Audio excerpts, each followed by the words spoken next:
Selamat mendengarkan podcast ini. Banyak manusia, banyak orang merasa sudah mempercayai Allah. Padahal sebenarnya belum.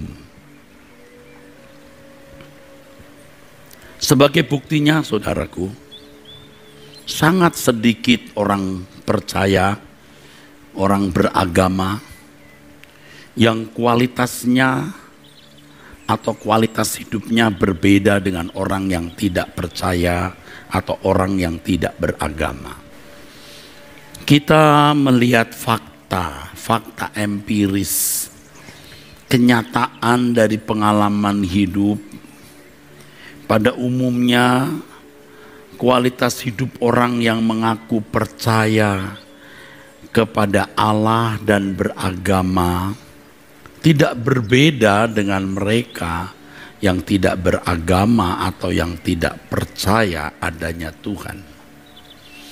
Dan hal ini terjadi di seluruh belahan dunia. Sangat ironis, saudaraku, di negara-negara yang dipandang sekuler, yang jelas-jelas masyarakatnya juga sudah tidak pergi ke rumah ibadah, sudah mengaku free thinker, pemikir bebas, dan tidak sedikit yang terang-terangan menyatakan dirinya ateis. Tetapi di negara-negara itu terasa lebih aman, lebih nyaman, dan makmur dibanding negara-negara yang mengaku bertuhan atau percaya adanya Allah, atau negara-negara yang beragama. Ironis sekali, saudara, negara-negara yang katanya bertuhan justru selalu gaduh, ricuh dengan perang, penindasan. Tentu saya mengatakan hal ini selain saya sendiri sudah menginjak negara-negara tersebut, saya juga membaca berita. Dan ini tidak bisa dibantah, saudaraku. Ya, negara-negara sekuler yang masyarakatnya sudah dikatakan tidak beragama, tetapi lebih menghargai nilai-nilai kemanusiaan dan tertib dibanding negara-negara yang mengaku percaya kepada Allah. Ini ironis sekali, saudara, ironis.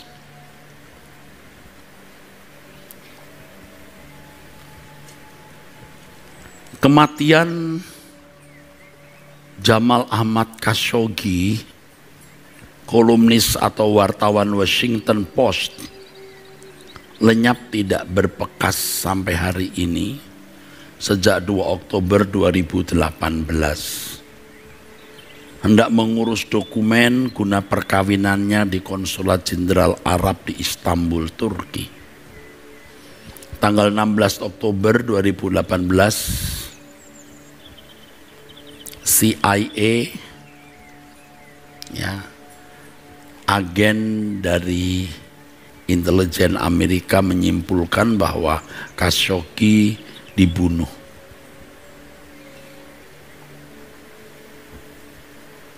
Calon istrinya, pacarnya menunggu termangu-mangu dan sampai hari ini tidak pernah melihat pria yang akan menikahinya. Ini baru salah satu gambaran dari perilaku tidak beradab orang beragama di dunia yang mestinya menjunjung tinggi nilai-nilai kemanusiaan. Ya, tentu saja kita tidak mau menuduh siapapun, tetapi fakta lenyapnya seorang wartawan yang bisa apa sih, seberapa sih kemampuannya, menunjukkan ketidakadilan, kebiadaban manusia, ya, yang mestinya tidak boleh terjadi. Di negara-negara yang mengaku percaya adanya Allah, Allah digunakan untuk kepentingan politik yang akhirnya ujung-ujungnya itu kepuasan syahwat harta dan seks. Allah dijadikan komoditas untuk mempengaruhi massa, khususnya massa yang tidak berpendidikan, yang mudah disulut emosi dan semangat ekstrimnya guna memperoleh dukungan sehingga bisa menjadi pemimpin partai, memperoleh jabatan di pemerintahan, mendapatkan kesempatan untuk memperoleh harta, setelah itu bisa memuaskan seks dengan banyak pasangan, ya, bisa menikah lagi, bahkan dengan wanita-wanita yang umurnya jauh lebih muda, baik secara sah maupun tidak sah. Di negara yang menjunjung tinggi nilai-nilai kemanusiaan, menjunjung tinggi nilai-nilai agama katanya, atas nama Tuhan banyak orang termasuk para rohaniwan menggunakan untuk kepentingan politik dan kepentingan kelompok sendiri dengan mengorbankan kepentingan bersama. Sebenarnya ini adalah praktek homo homini lupus. A man is a wolf to another man. Man is a wolf to man, kata Thomas Hobbes. Nah, ini fakta yang kita lihat di dalam kehidupan umum di masyarakat, saudara. Banyak lagi. Jadi faktanya ya, tidak jaminan kalau orang beragama, tidak jaminan orang yang memanggil-manggil, menyebut-nyebut Tuhan itu, perilakunya itu beradab. Nah, ini menunjukkan bahwa banyak orang mengaku percaya, sebenarnya belum percaya. Atau memahami kata percaya itu secara dangkal. Tidak heran kalau Yakobus berkata, kamu percaya ada Allah, itu esa. Setan-setan pun percaya dan menggeletar. Jadi kalau percayamu hanya begitu, ya kamu masih bisa menjadi seperti setan. Masih bisa berperilaku seperti setan. Dan faktanya benar itu. Kalau kamu hanya mengaku percaya Allah itu ada, Allah itu esa, jangan sombong, setan-setan pun percaya dan mereka gemetar. Setan gemetar, manusia tidak gemetar di hadapan Allah. Maka tidak heran kalau manusia bisa berperilaku seperti setan. Bahkan kadang-kadang kita mendengar orang berkata, wah dia mah jahat, lebih jahat dari setan. Emangnya tahu kamu setan itu sejahat apa? Saking melihat jahatnya manusia, saudara. Dan heran ya, manusia kok nggak tahu diri dan nggak sadar bahwa perilaku kamu itu jahat dan sebenarnya biadab.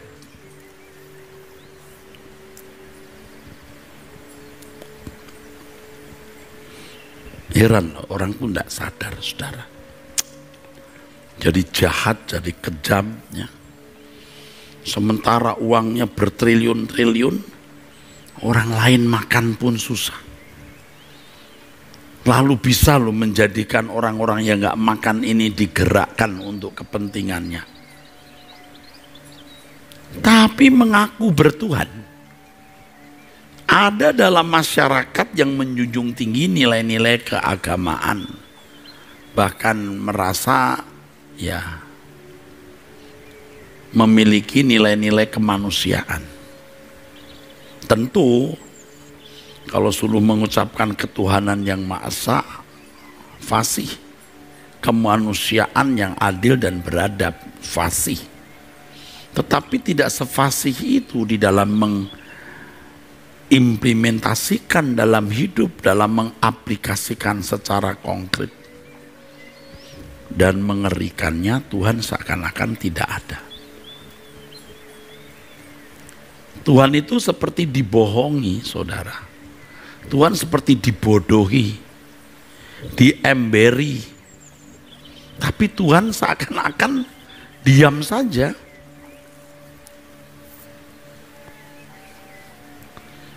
Seakan-akan Tuhan tidak ada. Makanya orang makin menjadi-jadi ya, makin menjadi-jadi. Aman kok. Akhirnya orang itu lebih takut KPK daripada Tuhan. Coba kalau dapat surat panggilan dari KPK, bisa enggak tidur? Karena saya pernah menjumpai orang seperti itu, tidak bisa tidur. Tapi enggak mikir kalau dipanggil Tuhan gimana? Padahal bisa dipanggil setiap saat. Dipanggil KPK bisa tahu, bisa tanggalnya dia bisa tahu ya. Dipanggil Tuhan itu enggak tahu loh kapan loh dipanggil Tuhan. Herannya bisa tidur nyenyak. Tuhan itu diemberi ya. Dilecehkan, direndahkan. Kalau percaya Tuhan, mestinya kamu lebih takut Tuhan. Kok lebih takut KPK, lebih takut polisi, lebih takut hakim.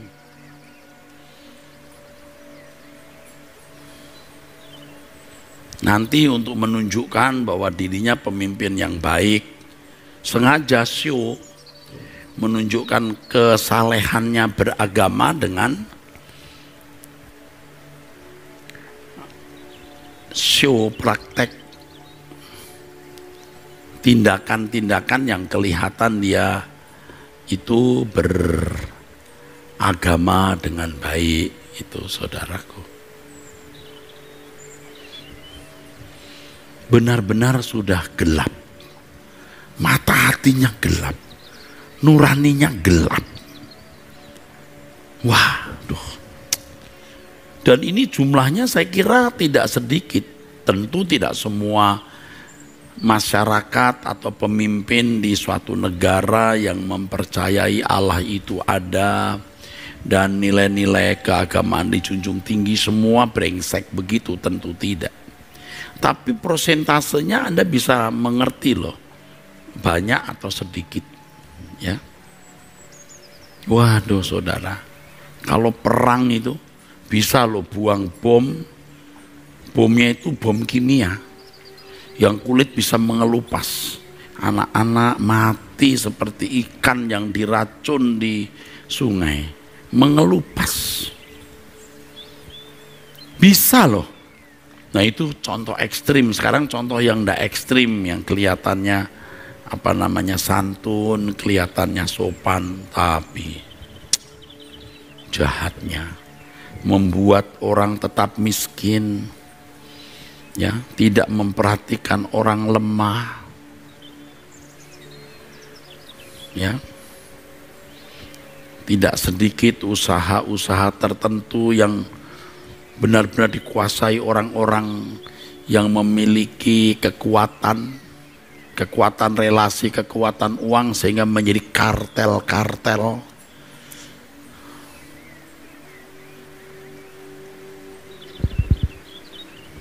Sedih saudaraku.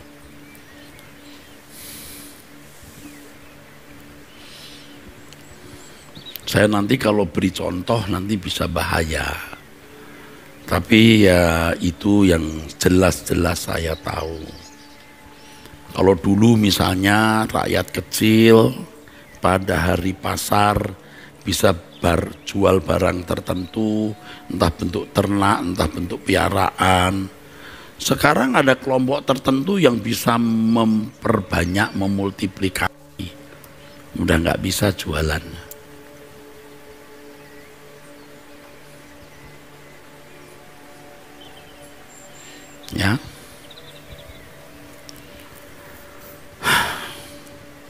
Tidak mungkin tidak ada neraka, itu tidak mungkin, saudara. Tidak mungkin Tuhan diam, itu tidak mungkin. Tapi saat saya tadi mengatakan mengerikan, Tuhan itu diam. Alkitab mengatakan bahwa itu semua disimpan untuk murka Allah nanti. Ya, makanya kita jangan berani-berani kepada Tuhan, ya. Nah, sekarang lebih miris lagi nih dari yang tadi, yang sudah miris itu. Sekarang saya mau bicara di lingkungan kita, lebih miris lagi dalam kehidupan orang Kristen ini, yang mengaku Yesus Kristus adalah juru selamat dan mengaku dirinya anak Allah. Tapi berkeadaan tidak berbeda dengan anak dunia, tidak berbeda dengan mereka yang bukan umat pilihan. Kok bisa tenang? Coba. Kok bisa lo mengaku anak Allah? Lah kamu tidak beda dengan mereka kok. Miris itu. Lebih miris ini, saudara. Dan tidak ada yang mengingatkan atau kurang berani mengingatkan atau entah faktor apa lagi. Beberapa orang kirim pertanyaan ke saya dan berkata, Pak, sejak saya dengar khotbah Bapak, saya jadi nggak yakin masuk surga. Itu benar. Jangan yakin-yakin masuk surga. Masuk surga itu bukan hanya diyakini, harus dialami. Kamu bertemu Tuhan nggak setiap hari? Kelakuan seperti kamu ini layak tidak masuk surga. Jangan hanya membiasakan merasakan yang kau yakini. Allah itu tidak cukup diyakini, Allah itu harus dialami. Sebab kalau hanya diyakini menjadi fantasi. Tapi bisa-bisanya loh tenang, ya, nyaman, loh. Bisa loh nyaman hidup. Lalu membangun kekristenan dengan sistematika teologi yang tidak tepat. Yakin selamat, yakin dipilih, nanti masuk surga, Allah baik. Belum lagi yang hanya mengarahkan orang kepada kemakmuran jasmani. Saya katakan ya, orang yang menganut teologi kemakmuran tidak mungkin dia mengerti kebenaran firman Tuhan dengan benar.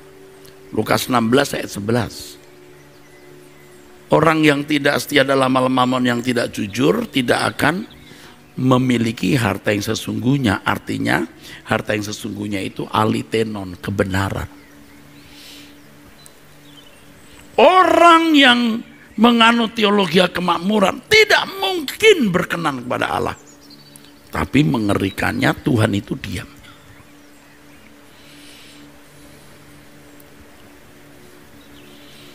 Kita itu ya saudara, anak-anak Allah yang memiliki segala kuasa, segala kekayaan, tidak lebay. Galaksi yang jumlahnya triliun-triliun. Wow. Bintang yang berjumlahnya miliar-miliar dan triliun juga. Belum planet-planet yang tidak terbatas. Dan alam semesta ini mengembang terus. Ada yang empunya dan mengatur semua tatanan ini. Order ini. Siapa? Bapak kita.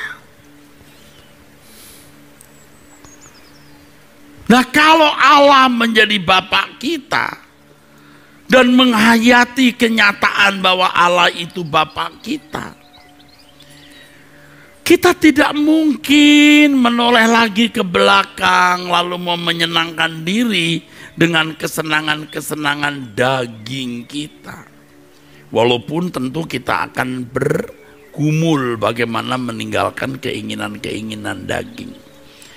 Tetapi kita akan memiliki minat yang kuat, gairah yang kuat untuk berubah.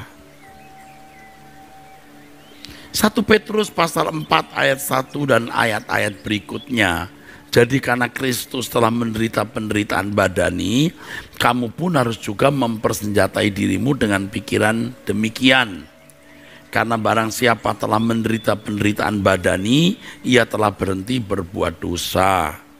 Supaya waktu yang sisa jangan kamu pergunakan menurut keinginan manusia, tapi menurut kehendak Allah. Ini kan masa aniaya. Kristus telah mengalami aniaya. Jadi persenjatai dirimu dengan pikiran ini, artinya memang harus menderita. Ikut Yesus menderita. Tapi penderitaanmu ini tidak ada artinya dibanding kemuliaan kekal. Roma pasal 8 ayat 18. Tidak sebanding. Sebab telah cukup banyak waktu kamu pergunakan untuk melakukan kehendak orang-orang yang tidak mengenal Allah. Dulu kamu seperti mereka. Cukuplah itu. Masa sekarang kamu masih melakukan hal yang sama sehingga keadaanmu tidak berbeda dengan mereka? Kamu telah hidup dalam rupa-rupa hawa nafsu, keinginan, kemabukan, pesta pora, perjamuan minum, dan penyembahan berhala yang terlarang. Ya mungkin saudara tidak bejat seperti pemabuk, tapi mabuknya bukan mabuk anggur, mabuk berbagai kesenangan. Pesta pora, ya bagaimana pakai baju bagus, bagaimana memiliki barang ini, arisan sana, arisan sini, tur sana, tur sini. Bukan tidak boleh, tapi hidupnya hanya untuk itu. Kuliner sana, kuliner sini. Bukan tidak boleh kuliner. Hidupnya hanya untuk itu. Itu kualitasnya rendah loh saudara. Saudara, kita dulu juga melakukan itu. Walaupun mungkin bentuknya tidak kelihatan nyata, tapi intinya sama. Sekarang setelah diubah kita bingung. Kenapa ya? Dulu saya bisa melakukan hal itu. Melihat orang kita juga bingung, kenapa ya? Hidupnya cuma memikirkan hal-hal begitu. Tapi mereka juga bingung lihat kita.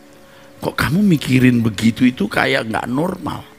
Sebab itu mereka heran bahwa kamu tidak turut mencemplungkan diri bersama-sama mereka di dalam kubangan ketidaksenonohan yang sama. Ya tentu kemudian mereka memfitnah kamu. Fanatik, ekstrim, sesat, apalagi.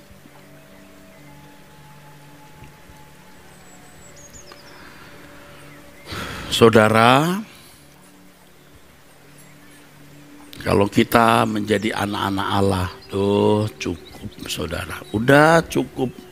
Jalani saja hidup dari hari ke hari, lewati dari hari ke hari. Menunggu anak Allah yang maha tinggi Tuhan kita Yesus Kristus datang menjemput kita. Udah itu saja. Sementara itu kita belajar menyalipkan daging, ya tidak lagi tertarik dengan dunia. Kita belajar saudaraku, tidak menjadi sama dengan dunia ini.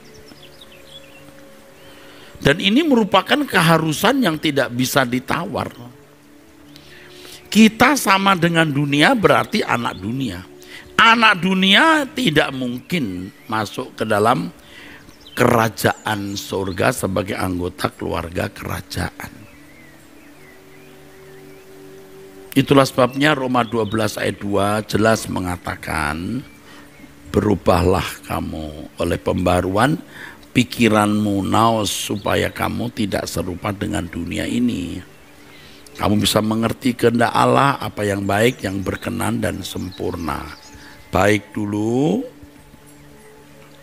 baik itu ukuran umum, berkenan, sesuai umur rohani kita, bertahap, sampai titik zenit, titik puncak.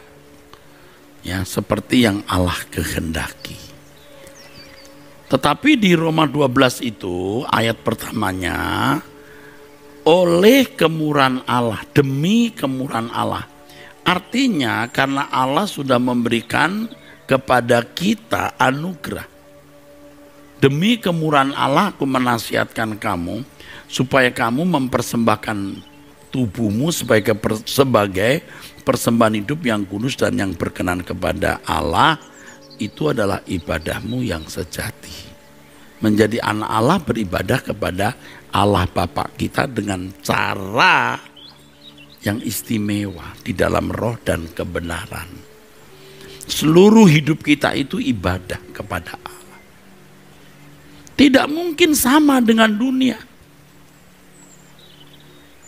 Kalau kamu mengaku percaya Yesus Kristus jadi anak Allah, kamu beribadah kepada Allah Bapa di surga, Allah yang esa, tidak mungkin hidupmu sama dengan dunia. Tidak mungkin.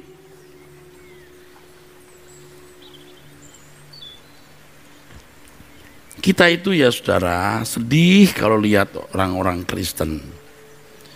Ada di wilayah Indonesia bagian timur, saudara. Praktek-praktek perdukunan masih begitu kuat. Kalau ada pesta-pesta, tidak sedikit yang mesti mabok, judi, dan lain sebagainya. Saya bicara ini karena baru bicara tadi pagi dengan seorang hamba Tuhan dari wilayah di sana. Tidak semua wilayah begitu, tapi ada wilayah-wilayah begitu. Dan saudaraku, dan itu tidak hanya dilakukan oleh jemaat, majelis juga. Jadi sampai ada orang malas ke gereja. Coba saudaraku, ini miris sekali kita. Kalau tadi contoh secara umum, sekarang dalam lingkungan Kristen pun begitu. Hari Minggu ke gereja, hari Senin ke lapo tua mabuk. Hari Minggu memuji Tuhan, suara bagus, Rabu sibuk main togel. Apa itu togel? Judi, lotre, ada judi bola, judi apa gitu saudara. Saya sih terus terang juga tidak pernah tahu model begitu, tapi ada bukan? Kok nggak diingatkan dengan jelas berbuat itu tuh masuk neraka kamu? Apa perbedaan orang percaya dengan orang yang tidak percaya kalau begitu? Kalau kita percaya bahwa Allah adalah Bapa kita yang memiliki segala kuasa, maka hal itu pasti mempengaruhi dan mewarnai hidup kita dengan sangat jelas.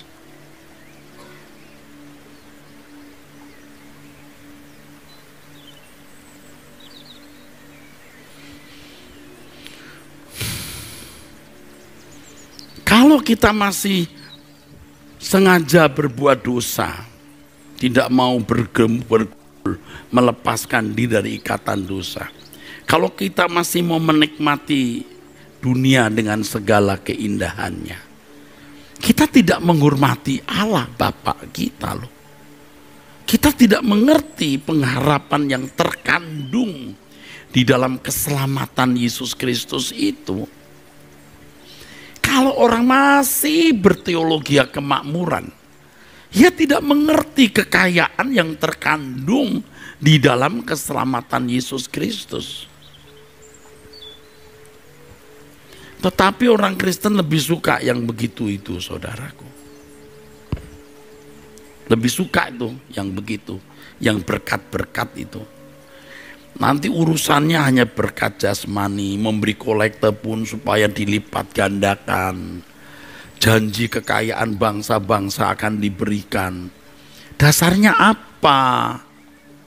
Dasarnya 30, 60, 100 kali lipat Pak. Mana ayatnya? Matius Pak. Itu Matius 12, Matius 13, itu bicara apa? Perumpamaan mengenai apa? Firman yang ditabur berbuah, bukan kolekte yang diberikan beranak pinak.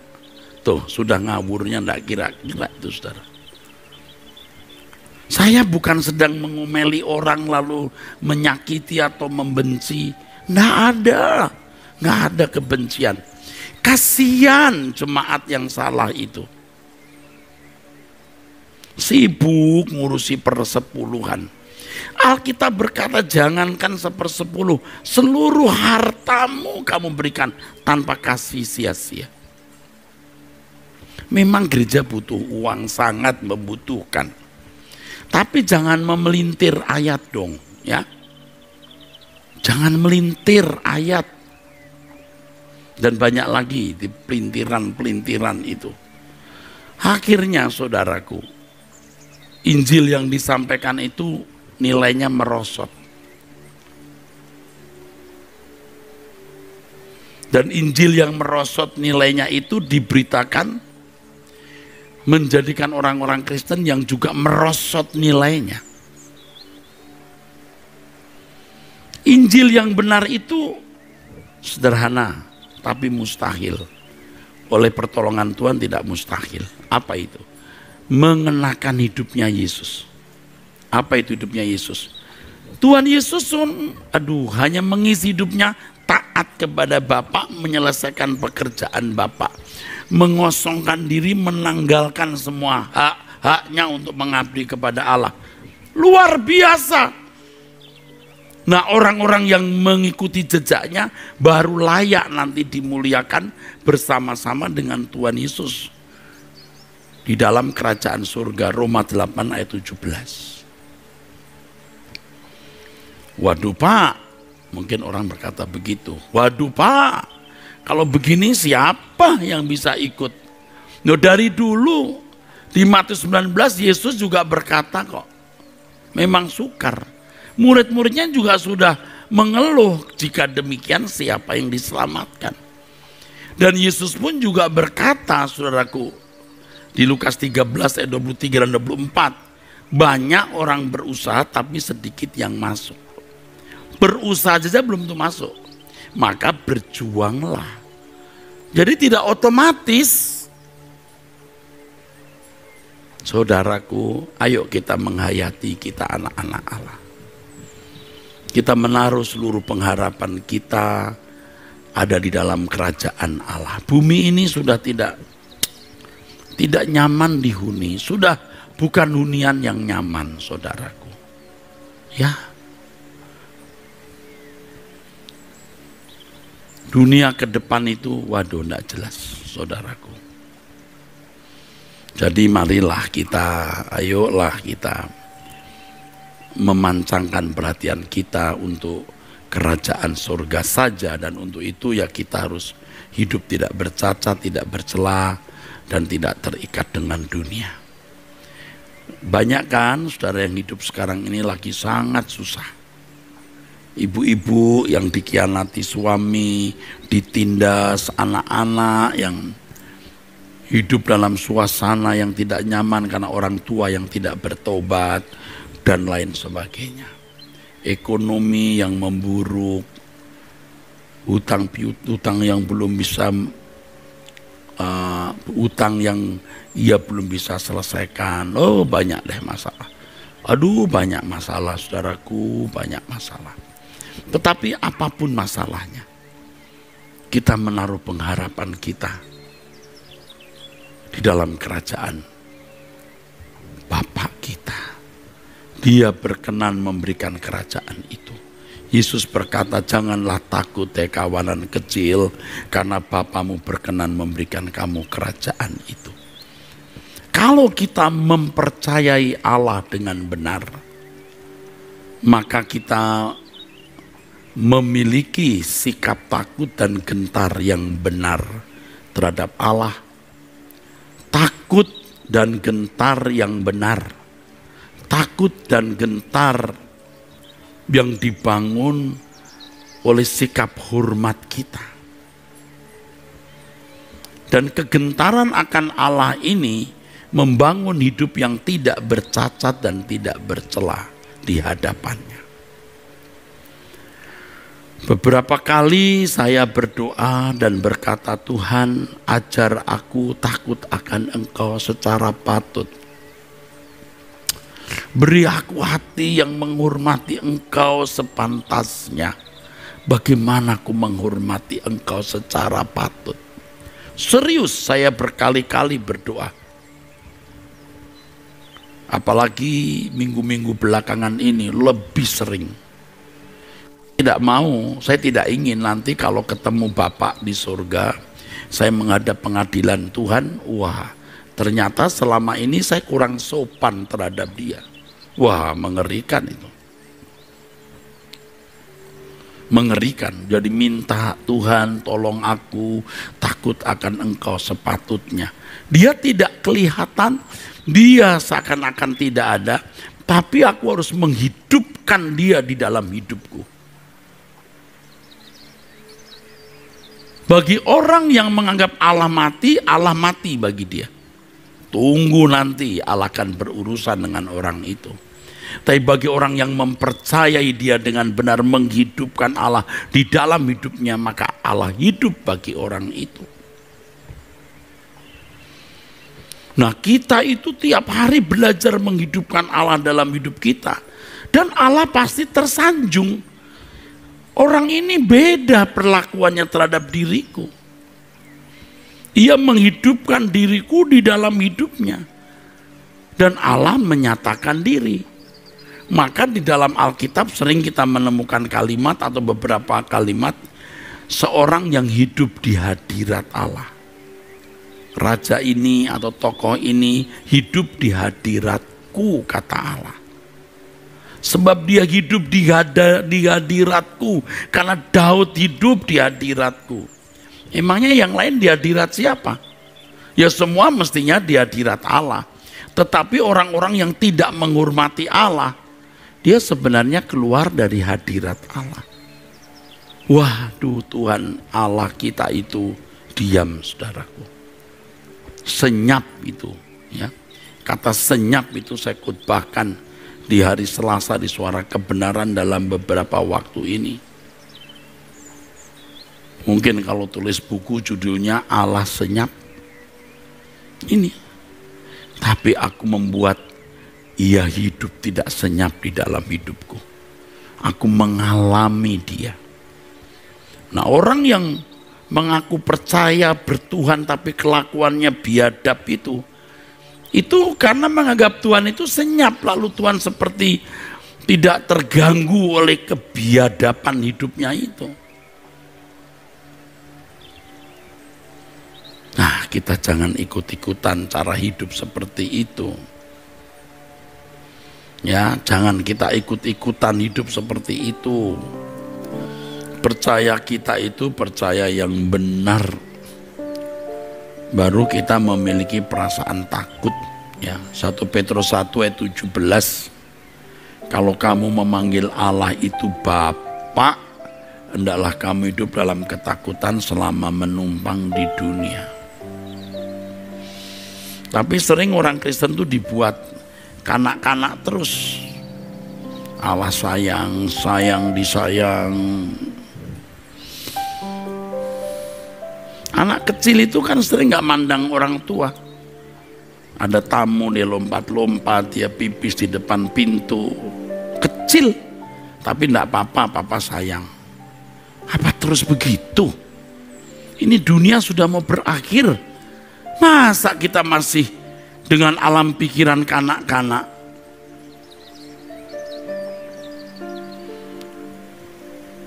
Nggak salah nyanyi-nyanyi begitu, tapi kan kita harus sudah mulai dewasa.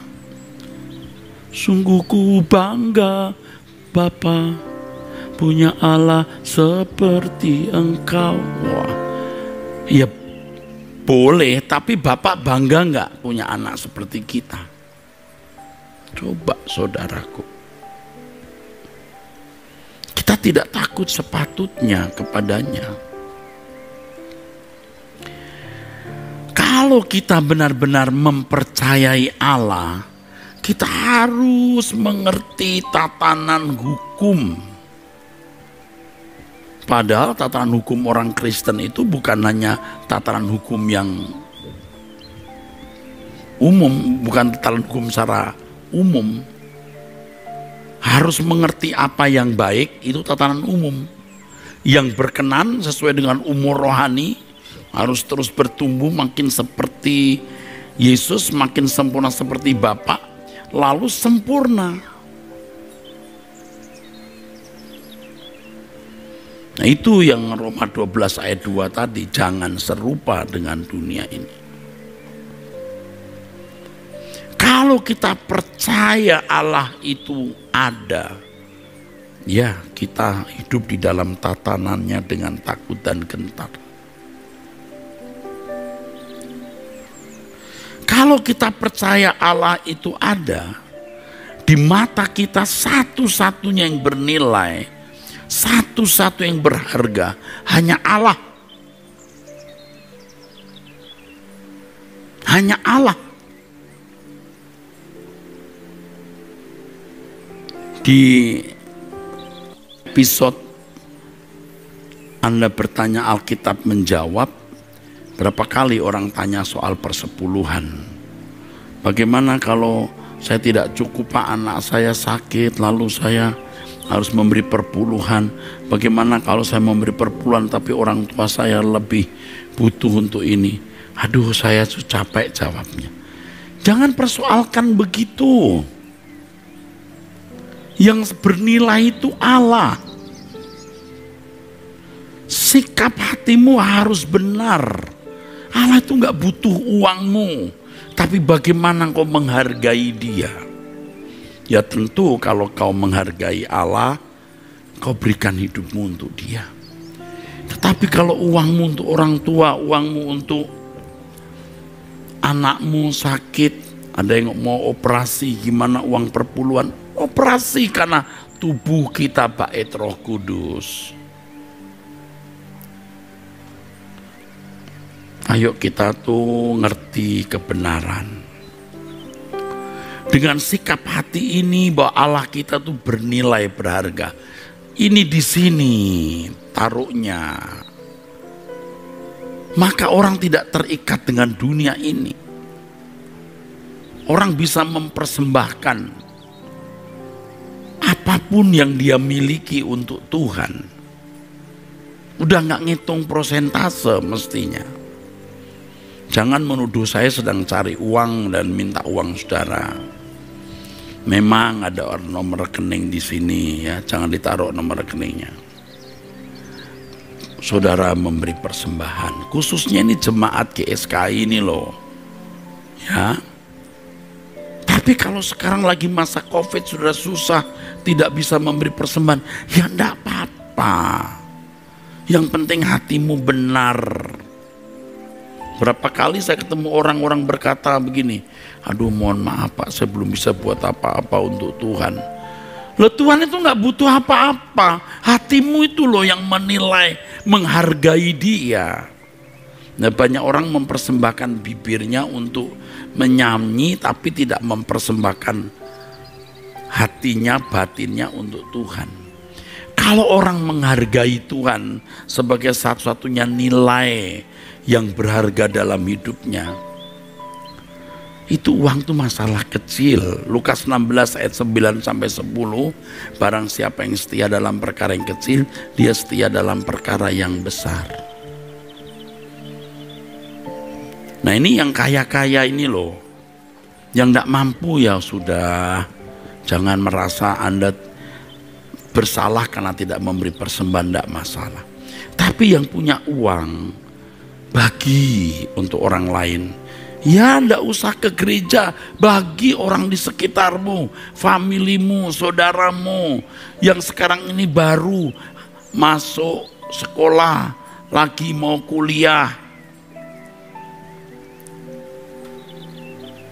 Banyak biaya yang dibutuhkan.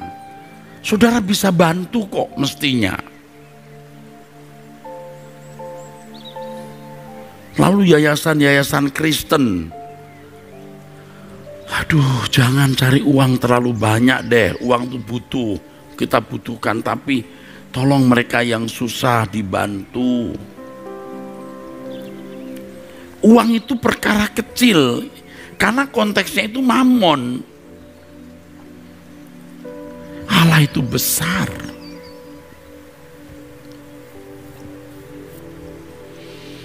Jadi kalau saudara memiliki uang lebih, pikirkan banyak orang, saudaraku. Pikirkan.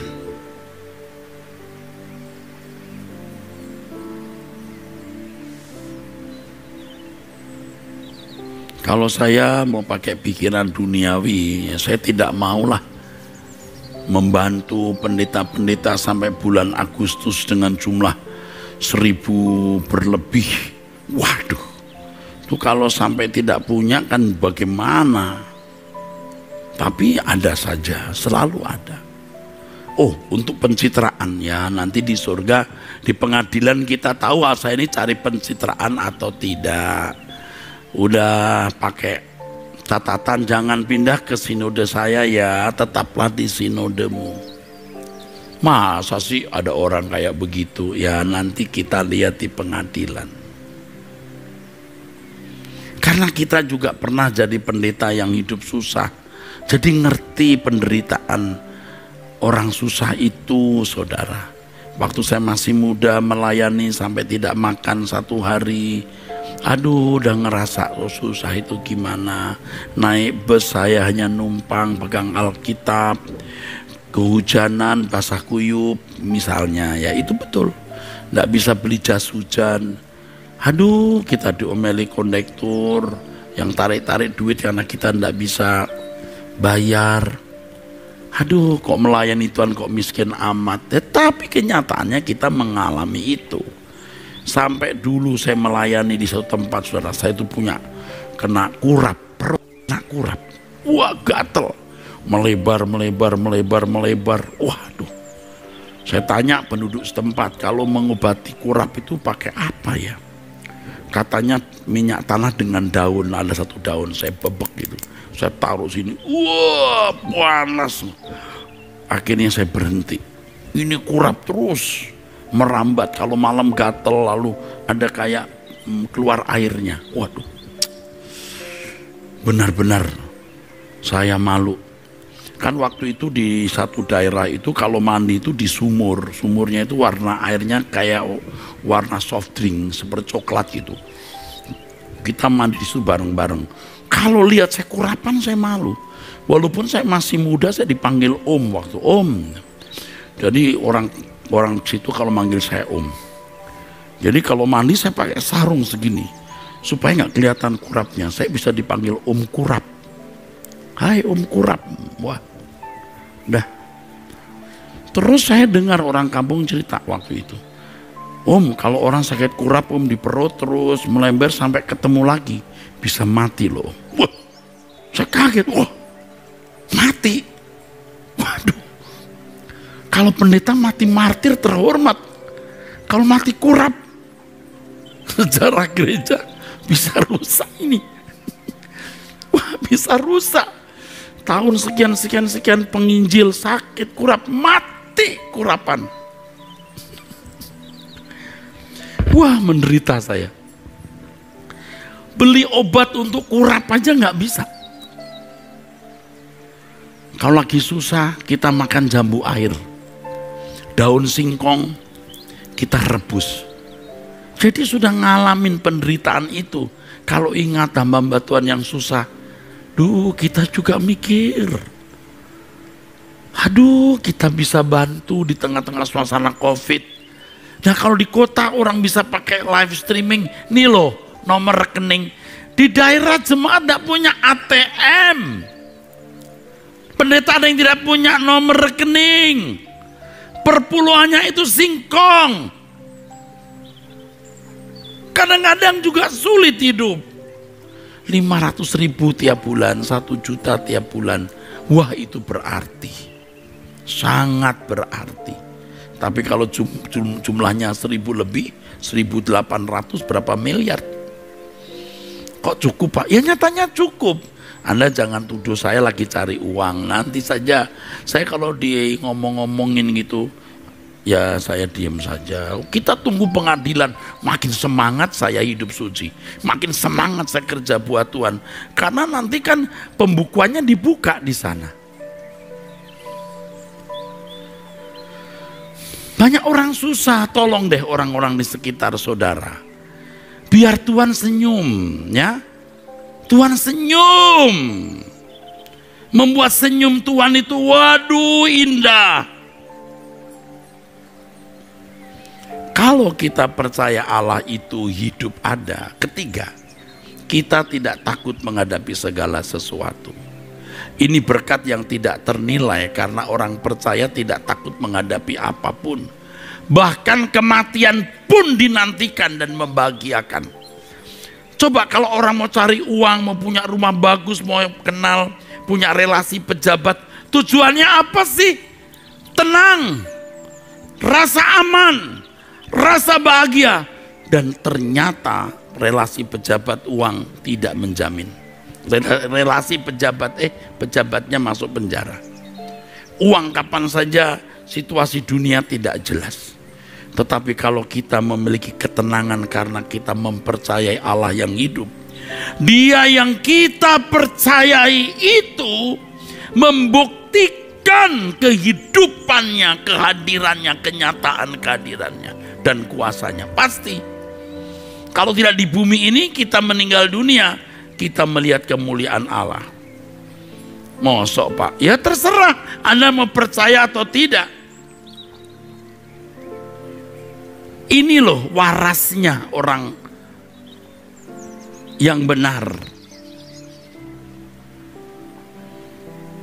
Saya percaya, saudaraku, kalau saudara-saudara sekalian mengikuti firman ini dengan benar,